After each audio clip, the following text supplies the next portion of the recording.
Cerita ini fakta atau fiksi? Silakan putuskan sendiri.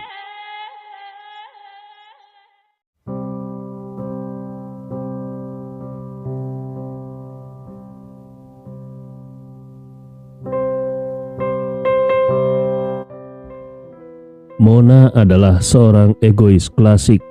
Dalam segala hal, satu-satunya yang dia pertimbangkan adalah apakah hal itu bisa membawa keuntungan baginya atau tidak.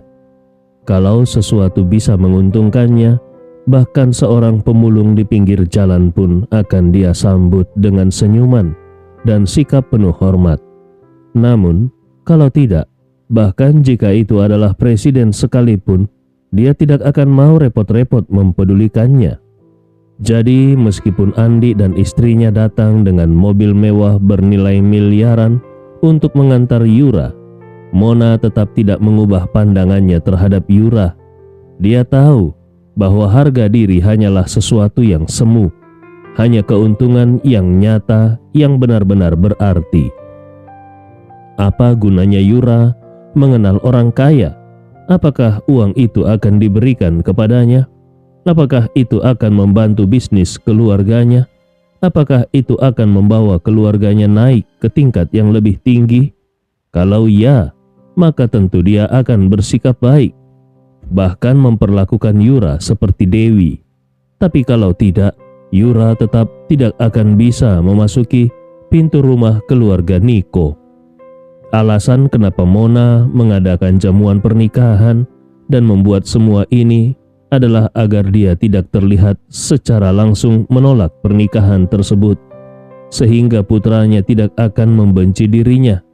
Jadi, dia setuju untuk mengadakan pernikahan, lalu mencari berbagai cara untuk mencari-cari kesalahan, menyindir dan memaksa Yura untuk mundur sendiri.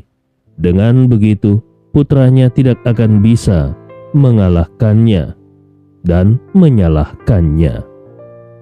Sekarang, dia memiliki alasan yang cukup untuk mengganggu Yura, dan alasan utamanya adalah kalau hari ini adalah hari pernikahan Yura, kenapa orang tua Yura tidak datang? Dia mendekati Yura dan dengan suara dingin berkata, "Yura, di mana orang tuamu? Kenapa mereka tidak datang?" Yura segera menjawab, "Bibi, orang tuaku, mereka..." Yura terdiam sejenak. Dia tahu bahwa ini memang akan sulit untuk dijelaskan kalau pada hari pernikahannya orang tuanya tidak hadir. Ketika sekarang ibu mertuanya menanyakan hal ini, dia benar-benar tidak tahu harus berkata apa. Melihat Yura terdiam, Mona langsung berbicara dengan nada keras. "Yura, kau sungguh besar kepala ya? Hanya karena kau mengenal beberapa orang kaya, kau tidak lagi menganggapku? Calon ibu mertuamu penting? Aku berbicara denganmu, tapi kau malah diam saja ya?" Yura buru-buru menjawab dengan penuh hormat, "Bibi, sejujurnya orang tuaku agak tidak senang, jadi mereka mungkin tidak akan datang hari ini. Aku mohon maaf atas hal ini." Mona berpura-pura marah. "Benarkah? Jadi keluarga kalian meremehkan keluarga kami ya? Orang tuamu sungguh aneh, menikahkan putri tapi tidak muncul. Coba lihat, adakah keluarga di kota ini yang bertindak seperti itu? Kalau hal ini tersebar, kemana keluarga Niko harus menyimpan wajahnya?" Mata Yura mulai berkaca-kaca. Dia dengan cepat meminta maaf. "Maafkan aku, Bibi. Keadaan orang tuaku memang sedikit khusus. Mereka tidak senang dengan masalah mahar sebelumnya. Dan pagi ini saat aku berangkat, mereka masih enggan. Jadi aku mohon Bibi bisa memakluminya." Mendengar ini, Mona langsung mengerutkan alisnya dan berteriak, "Tidak senang? Ini sungguh keterlaluan. Bagaimana bisa mereka tidak senang? Apa mereka tidak sadar diri? Keluargamu memiliki kondisi seperti apa? Keluarga kami memiliki kondisi seperti apa?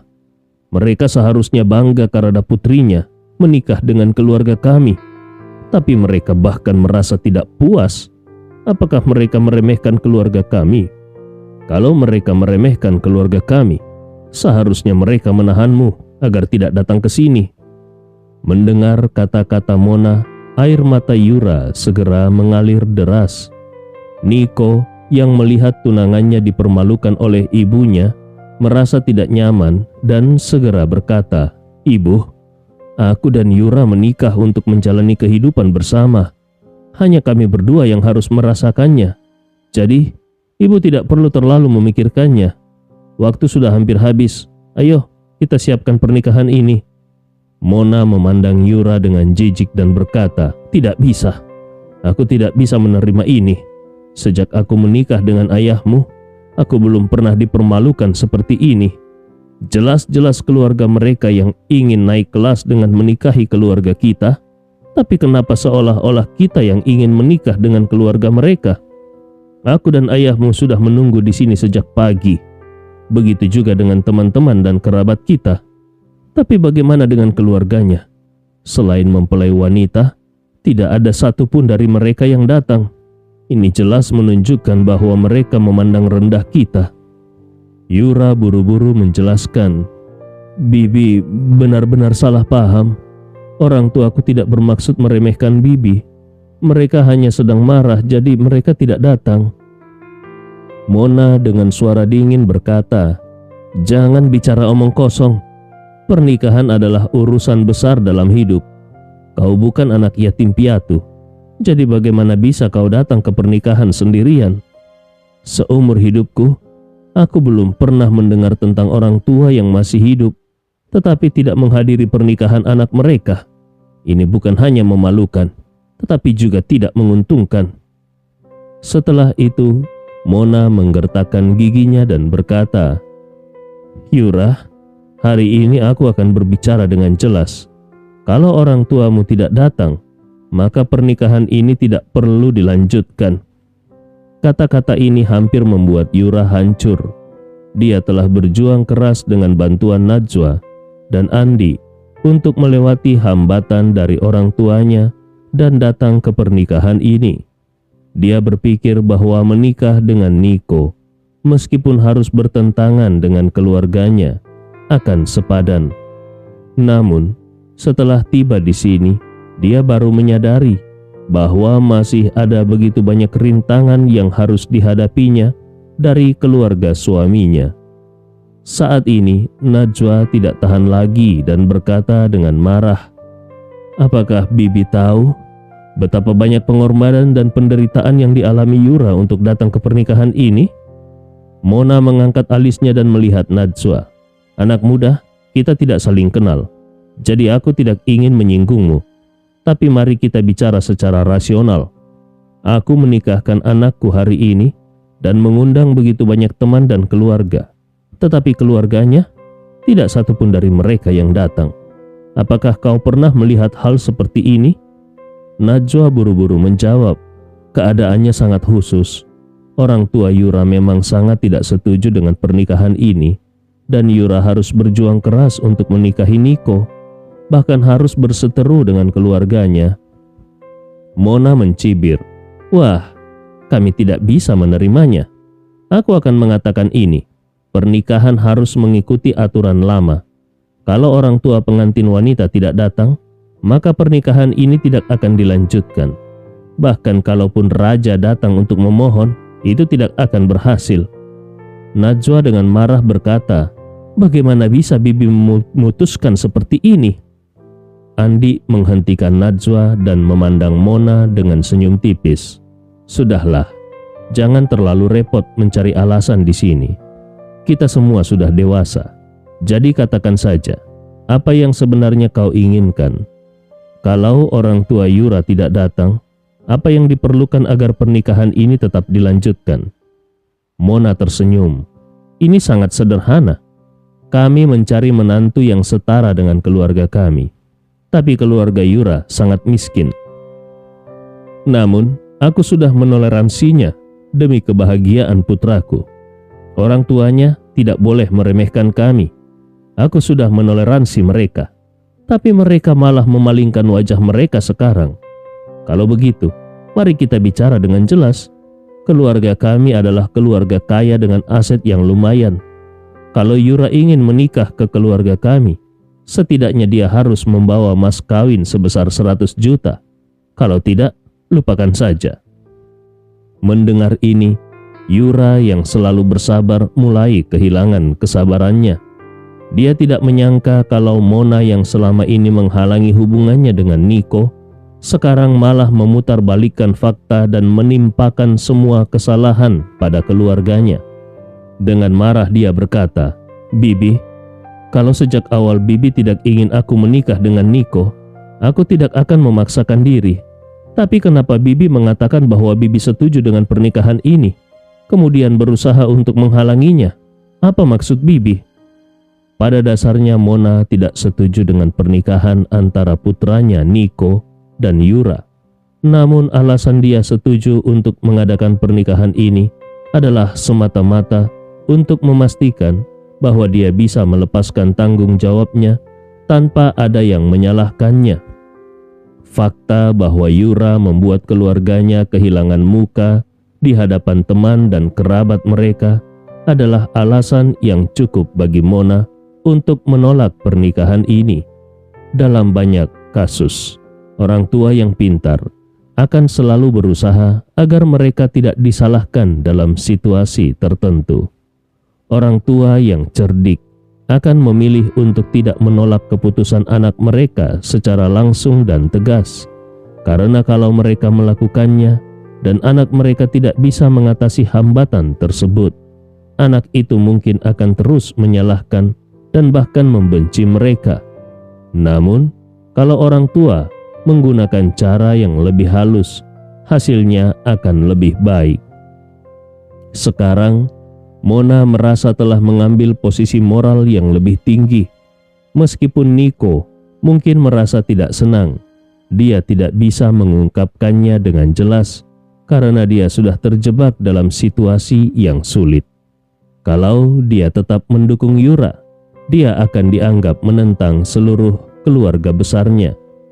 Tidak ada yang bisa menyangkal bahwa ketidakhadiran orang tua Yura membuat seluruh keluarga Niko merasa terhina, dan Niko jelas tidak bisa mengabaikan hal ini. Rencana Mona berjalan dengan baik. Pada saat ini, Niko merasa sangat tertekan. Dia tidak tahu apa yang harus dia lakukan. Kalau dia mengikuti kata-kata ibunya, pernikahan ini tidak akan pernah terjadi. Tetapi, kalau dia tetap diam, bagaimana Yura bisa menanggung tekanan ini sendirian? Dan kalau dia berpihak pada Yura, itu akan berarti bahwa dia menentang seluruh keluarga Niko. Najwa melihat Yura menangis dengan tidak terbendung.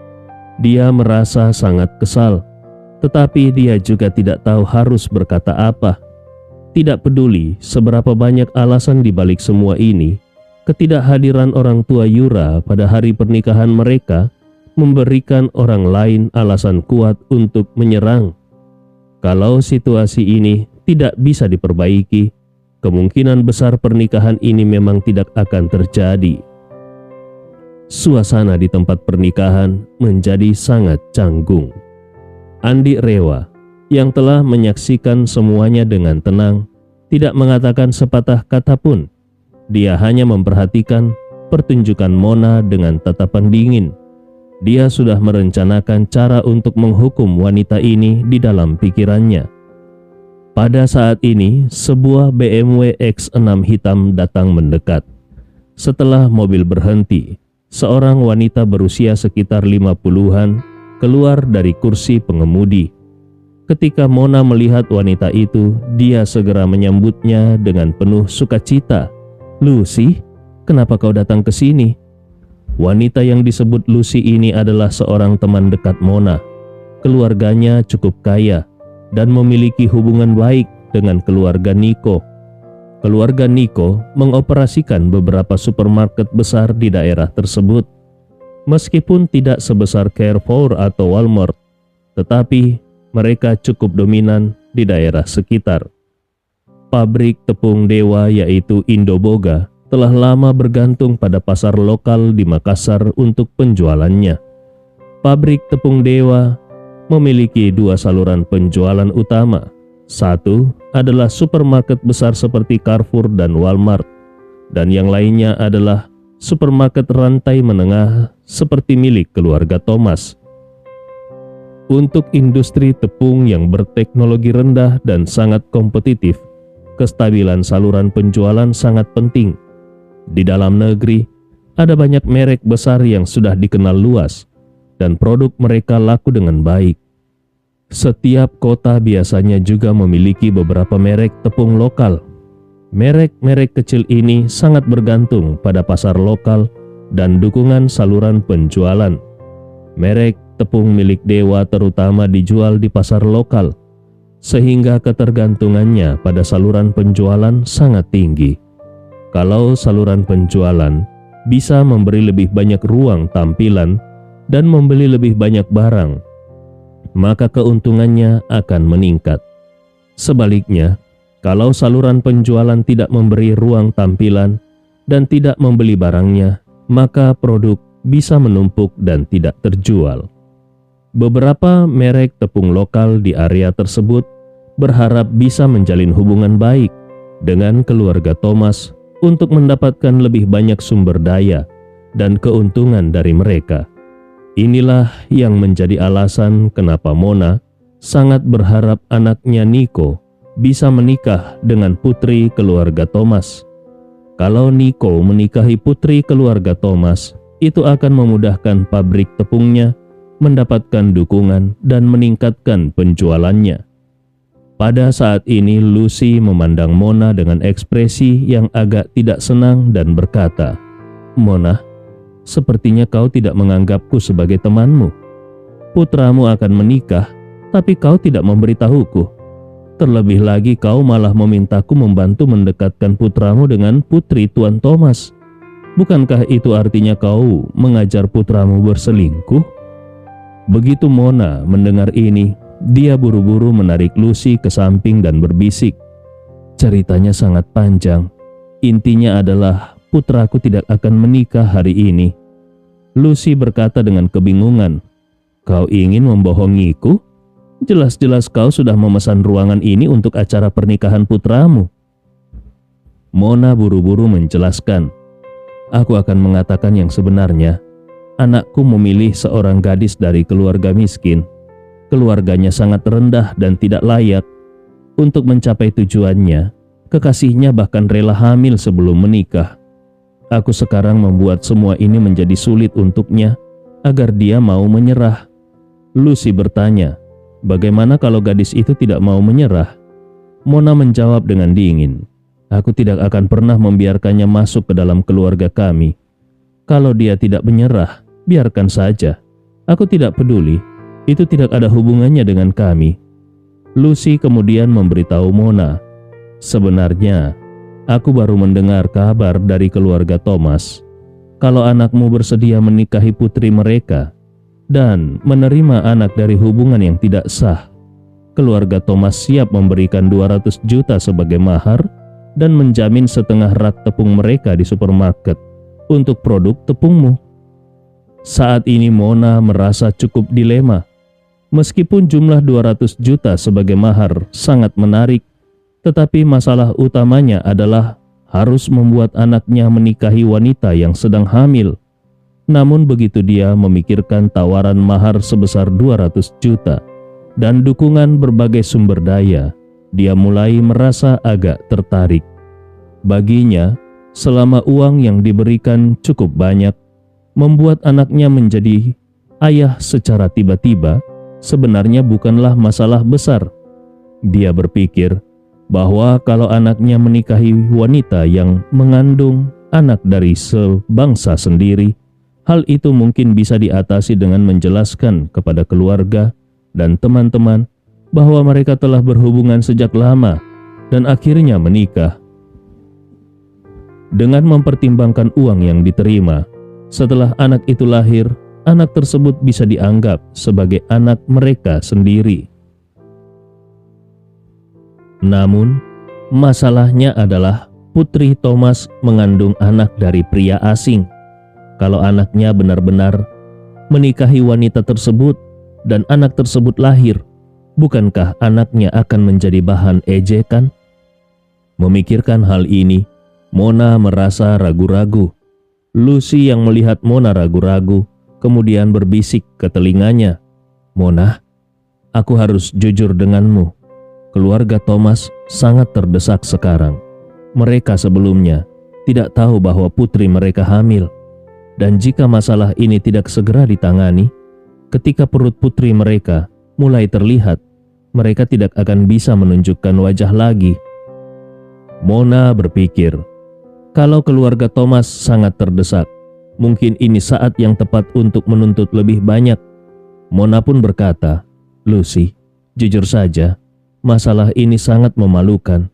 Kami memang ingin membantu keluarga Thomas, tetapi kami tidak ingin anak kami dicemooh sebagai penerima dalam situasi ini." Lucy cepat-cepat menjawab, "Tenanglah, keluarga Thomas memahami situasi keluargamu. Kalau kau bersedia menerima keadaan ini, keluarga Thomas pasti akan memberikan kompensasi lebih untuk kalian." Mona, sejujurnya, mendapatkan uang sebanyak itu bukanlah hal yang mudah. Lagi pula, 200 juta adalah jumlah yang sangat besar, yang biasanya tidak bisa didapatkan oleh orang biasa seumur hidup mereka. Keluarga Thomas merasa bahwa anakmu cocok, dan menikah dengan kalian juga tidak membuat mereka kehilangan muka. Lucy melanjutkan, "Jujur saja, dengan syarat yang sangat baik seperti ini, kalau ditawarkan kepada keluarga lain, mereka pasti akan segera menerimanya. Aku sarankan kau tidak melewatkan kesempatan ini." Mona tersenyum dan berkata, "Lucy, aku tahu kau juga memiliki niat baik. Tapi sejujurnya, jika ini ditawarkan kepada keluarga yang tidak punya uang banyak, mereka pasti akan segera menyetujuinya. Namun, kami masih memiliki sedikit kekayaan, dan tawaran dari keluarga Thomas ini rasanya terlalu rendah." Lucy bertanya, "Mona, kita sudah saling kenal baik, jadi mari kita bicarakan secara langsung. Berapa angka yang kau inginkan? Aku akan segera menghubungi keluarga Thomas. Kalau mereka setuju, kita bisa menyelesaikan kesepakatan dan memilih tanggal untuk pernikahan serta pembuatan akta nikah." Mona berbisik dengan penuh keyakinan, "Begini Lucy, tolong sampaikan kepada keluarga Thomas bahwa mahar tidak bisa kurang dari 500 juta. Adapun mengenai urusan alokasi tepung di supermarket, pastikan kalau sebagian besar akan dialokasikan ke keluarga kami. Kalau mereka setuju, kami tidak akan memilih tanggal khusus untuk pernikahan. Lihatlah, meja makan sudah siap. Hanya nama pengantin di gerbang pintu masuk yang belum tertulis. Lebih baik langsung saja bawa putri mereka ke sini, dan kita adakan pernikahan hari ini juga." Mona melanjutkan dengan senyum, "Lucy, masalah kehamilan putri mereka ini tidak bisa ditunda. Semakin cepat semakin baik. Selain itu, kalau kau bisa membantu menyelesaikan urusan ini, aku akan memberimu bonus secara pribadi sebesar 3 juta. Setelah mendengar tawaran ini, Lucy menjadi sangat bersemangat. Dia tahu bahwa keluarga Thomas bersedia membayar hingga 5 juta untuk menemukan calon yang mau menerima keadaan putri mereka. Ditambah dengan tawaran bonus dari Mona, maka total uang yang bisa dia dapatkan menjadi 8 juta.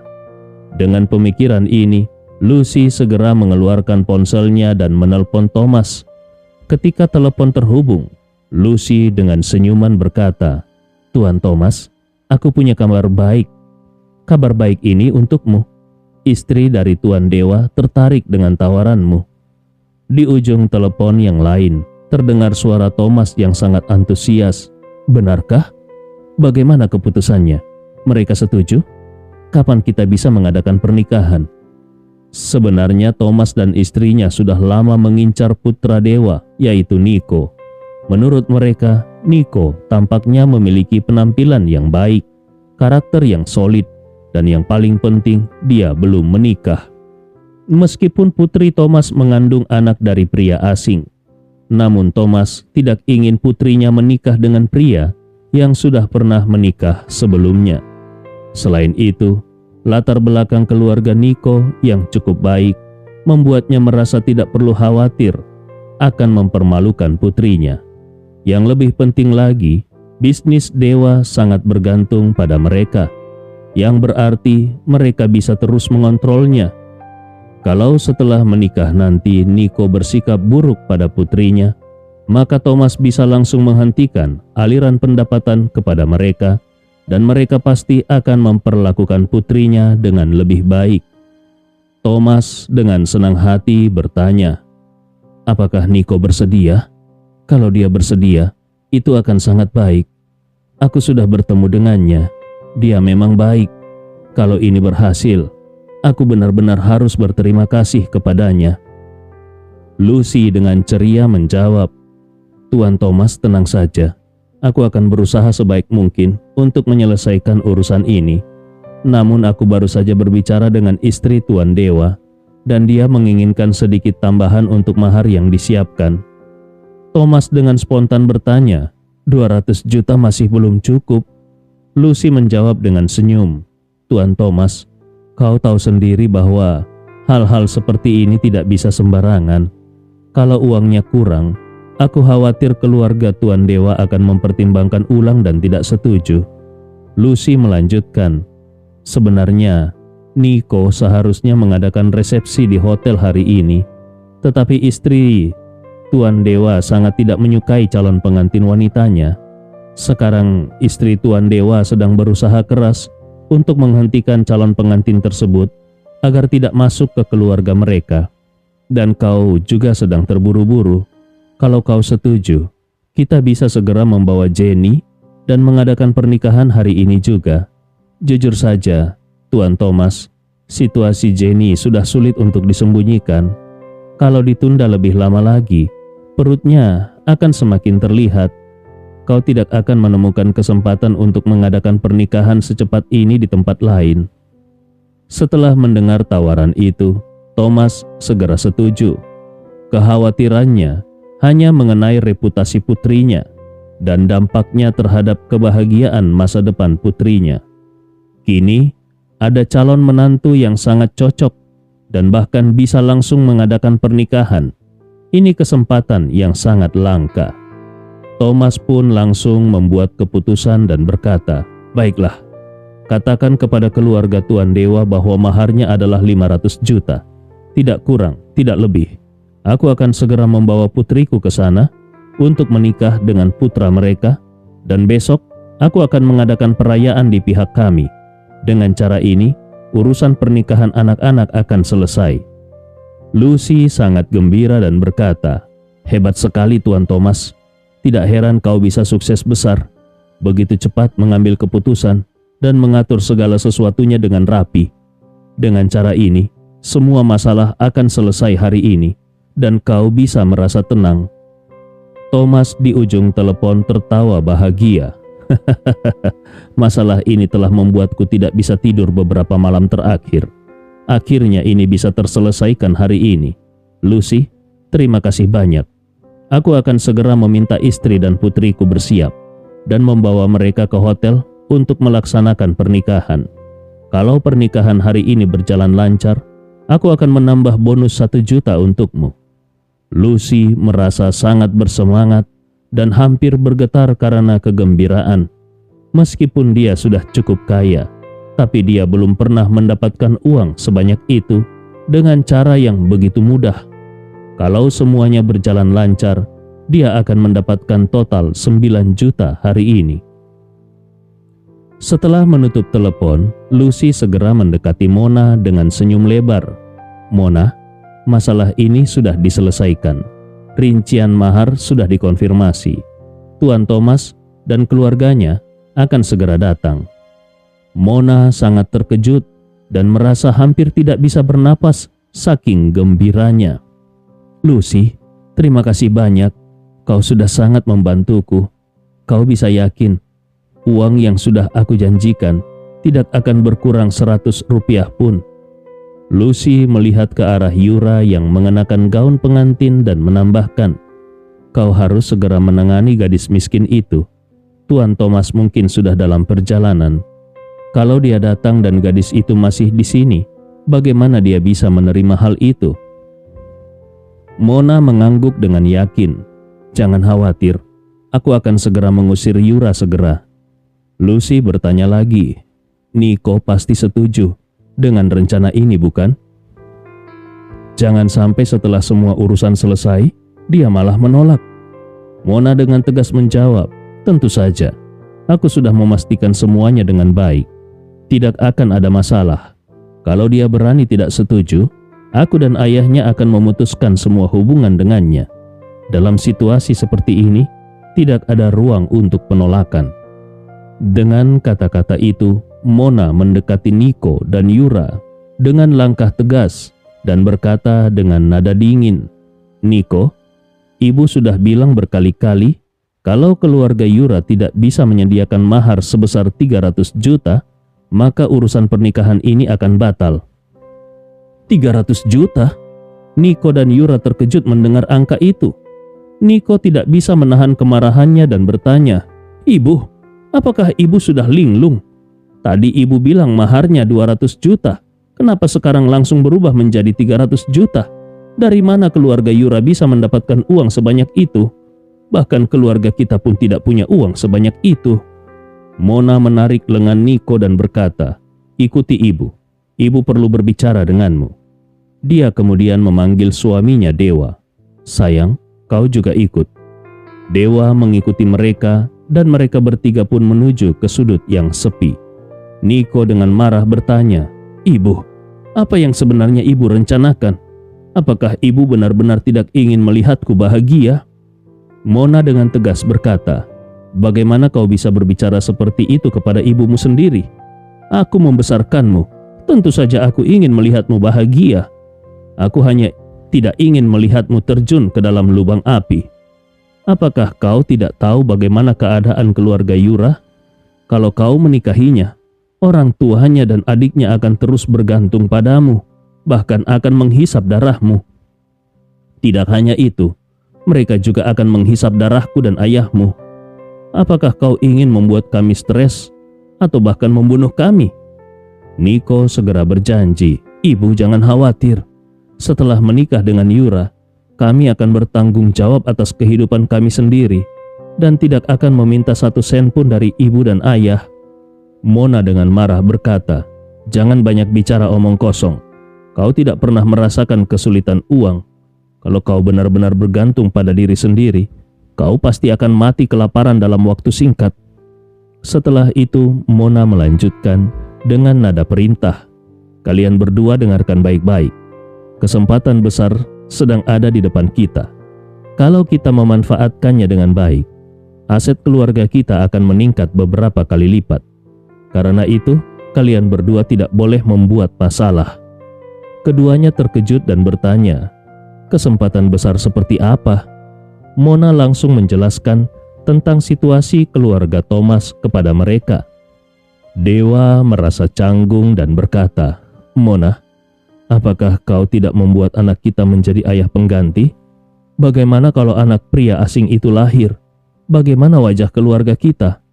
Mona menjawab, suamiku, kau sudah bekerja keras sepanjang hidupmu, tetapi baru bisa mengumpulkan 3 atau 40 juta. Dalam situasi ini, kalau kalian setuju, kita bisa mendapatkan 500 juta dalam bentuk tunai.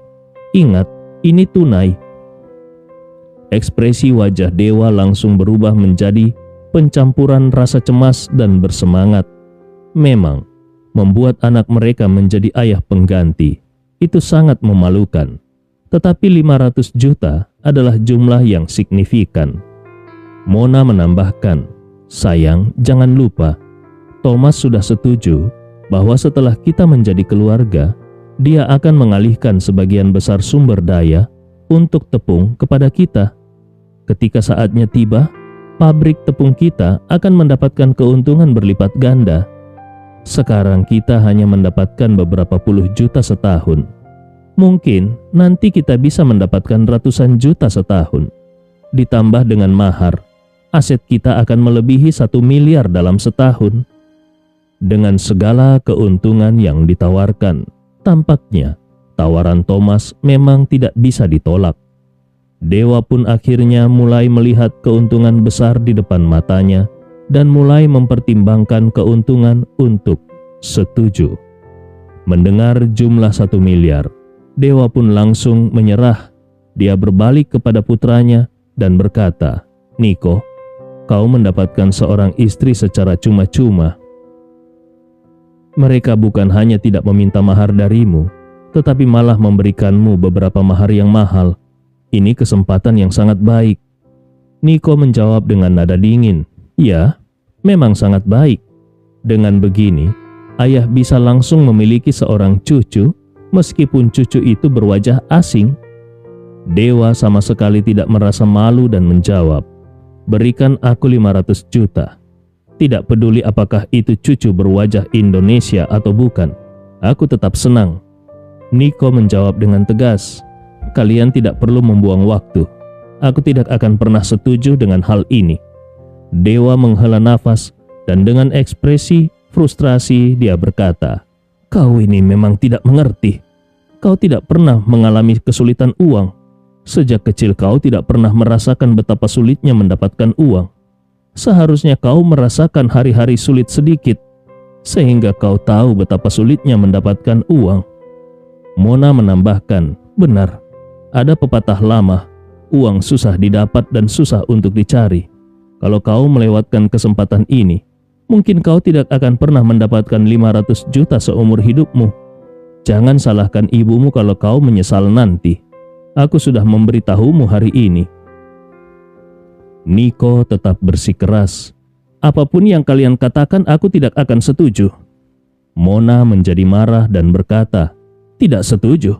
Kalau kau tidak setuju, aku bukan hanya akan mencegah Yura masuk rumah, tetapi juga kau harus pergi dari rumah ini. Pergi dari sini."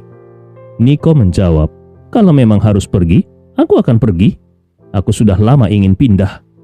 Mona berkata dengan marah, "Kalau kau berani pindah, aku akan membekukan semua rekening bankmu. Jangan harap mendapatkan 1 sen pun dari keluarga." Niko menjawab, "Tidak masalah. Kami akan bekerja keras untuk mencari uang. Kami bisa menanggung biaya sewa dan hidup kami sendiri." Setelah itu, Niko melemparkan bunga pengantin ke lantai dan berkata, "Kalau begitu, aku tidak akan menikah. Kami akan mencari uang sendiri dan menyelenggarakan resepsi sendiri nanti."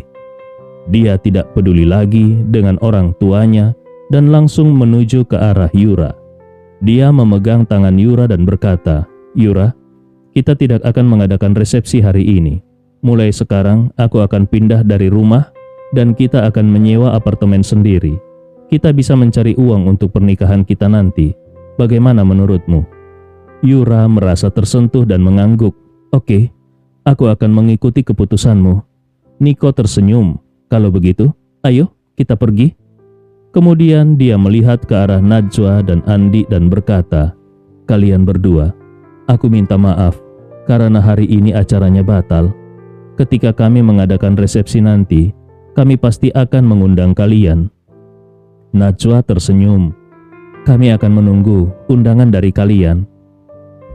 Dia merasa kalau Niko harus memutuskan hubungan dengan keluarga yang aneh ini. Kalau keluarga Niko tidak mendukung Niko menikahi Yura, lebih baik mereka berdua pergi dan berjuang sendiri. Andi Rewa juga menghargai keputusan Niko dan dengan lembut berkata, "Saat kalian mengadakan resepsi nanti, mobil pengantin akan aku tanggung." Niko langsung memberi hormat dan berkata, "Terima kasih banyak." Pada saat ini, Mona mendekat dengan marah dan berkata, "Niko, kalau kau pergi dengan wanita itu pada hari ini, aku dan ayahmu akan memutuskan hubungan denganmu. Jangan sampai kau menyesal nanti." Mona ingin memastikan bahwa pernikahan dengan putri Thomas terjadi. Kesempatan seperti ini sangat berharga dan tidak bisa dilewatkan. Meskipun sudah memutuskan hubungan ibu anak dan ayah anak untuk memaksa Niko, kedua orang tua Niko tetap berusaha memaksa anaknya untuk patuh. Saat ini Niko berkata dengan suara keras, "Karena kalian tidak menghormatiku, maka aku juga tidak punya hal lain untuk dikatakan. Kalau kalian ingin memutuskan hubungan, maka kita putuskan saja." Begitu Mona mendengar kata-kata ini, dia langsung marah dan berkata dengan sangat marah, "Anak tidak tahu terima kasih. Bahkan kalau aku memelihara seekor anjing pun, anjing itu tahu mengibaskan ekornya padaku. Tapi kau, demi seorang wanita rendahan ini, kau ingin memutuskan hubungan dengan kami? Kami sudah membesarkanmu selama bertahun-tahun dengan sia-sia." Niko berkata, "Maaf Bu, tapi aku tidak ingin hidupku selanjutnya dikendalikan oleh ibu." Dewa juga marah dan berkata, "Anak durhaka ini, kalau kau pergi hari ini, maka nanti kau tidak akan mendapatkan sepeser pun dari warisan keluarga ini. Pikirkan baik-baik." Niko berkata, "Tidak masalah, aku juga tidak menginginkannya." Setelah selesai berbicara, dia menarik tangan Yura dan bersiap untuk pergi. Ketika Mona melihat pemandangan ini, dia langsung marah dan berteriak memaki. Lalu dia memanggil kerabat dan teman-temannya. "Cepat bantu aku menghentikan anak tidak tahu terima kasih itu. Hari ini, apapun yang terjadi, kita tidak bisa membiarkannya pergi. Kalau dia mau pergi, biarkan wanita rendahan itu pergi sekarang juga." Begitu dia selesai berbicara, keluarga Niko segera mengelilingi mereka berempat, termasuk Andi dan Najwa. Mona melangkah cepat menuju Yura. Dia mengangkat tangannya dan menampar wajah Yura, lalu memaki dengan marah, "Wanita licik, guna-guna apa yang telah kau berikan kepada anakku? Kalau kau tidak meninggalkan anakku, aku pasti akan memukulimu sampai mati." Yura tidak menyangka kalau ibu Niko tiba-tiba akan memukulnya. Dia menutupi wajahnya dengan rasa bersalah dan menangis. "Bibi, aku dan Niko sudah bersama selama beberapa tahun. Kami benar-benar saling mencintai. Jadi mohon restui kami." Ketika Mona mendengar Yura mengatakan bahwa dia dan Niko adalah cinta sejati, Mona menjadi semakin marah dan mengangkat tangannya untuk menampar Yura kembali sambil berseru, "Aku tidak akan pernah merestui kalian." Saat ini, Andi tiba-tiba meraih pergelangan tangannya dan berkata dengan suara dingin, "Cukup. Kalau kau tidak berhenti, jangan salahkan aku kalau bersikap kasar padamu." Mona langsung berteriak, "Siapa kau? Berani-beraninya kau mengaturku?" Andi Rewa tersenyum dingin. "Yura adalah teman istriku.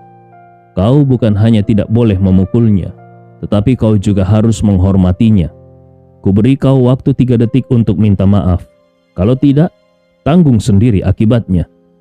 Mona hanya memikirkan mahar 500 juta yang akan diberikan Tuan Thomas kepada putranya. Jadi meskipun Raja Langit muncul, dia tidak akan menyerah. Dia menunjuk Andi dan memakinya. "Kurang ajar, kau hanya punya 2 mobil bagus kan? Kenapa kau berlagak di sini? Kau pikir kau siapa? Berani-beraninya kau ikut campur urusan keluargaku? Ku beritahu kepadamu, urusan ini tidak ada hubungannya denganmu. Kalau kau berani ikut campur, jangan salahkan aku karena bersikap kasar kepadamu." Andi Rewa tertawa. "Bersikap kasar kepadaku? Kau wanita tua, bukan hanya mulutmu yang jahat, tapi kau juga sangat sombong." Begitu Mona mendengar Andi memanggilnya wanita tua, dia langsung marah besar. "Apa kau bilang?" Mona sangat memperhatikan perawatan tubuh. Uang yang dihabiskannya untuk wajahnya 10 kali lebih banyak daripada orang seperti Carla. Biasanya, semua orang memujinya dan mengatakan kalau perawatannya bagus, sehingga dia tidak tampak tua. Tetapi sekarang, Andi malah memanggilnya wanita tua. Bagaimana dia bisa tidak marah? Dia bahkan ingin segera menyerbu ke depan dan merobek mulut Andi. Saat ini, Dewa juga sangat marah dan berkata dengan suara dingin, "Tuan Andi, kau sudah terlalu jauh. Apakah kau benar-benar berpikir hanya karena kau punya sedikit uang, lantas keluargaku takut padamu? Ku beritahu kepadamu, hari ini kalau kau masih berani ikut campur, aku akan membuatmu pergi dari hotel ini dan dengan cara berguling." Setelah Dewa berbicara, Andi langsung tertawa dan berkata, "Kau ingin menyuruhku pergi dari hotel ini dengan berguling?" Sebagai keturunan keluarga Rewa, Andi Rewa merasa agak canggung untuk berurusan langsung dengan pasangan ini. Jadi dia berpikir untuk menelpon Albert dan meminta Albert Ho membawa beberapa orang untuk memberi keluarga Nico pelajaran. Namun pada saat ini, sebuah mobil Rolls-Royce berhenti di dekat mereka. Lucy yang sejak tadi belum mengatakan sepatah kata pun tampak terkejut dan segera berkata, "Oh tidak, Tuan Thomas datang." Mendengar ini, Dewa dan Mona langsung merasa tegang. Sebelumnya, mereka berpikir kalau Thomas masih akan membutuhkan waktu untuk tiba. Jadi mereka ingin menyelesaikan masalah Yura terlebih dahulu. Kalau perlu, mereka akan menggunakan uang untuk membuat Yura pergi. Tetapi ternyata Thomas tiba lebih cepat dari yang mereka kira. Cerita ini fakta atau fiksi? Silakan putuskan sendiri.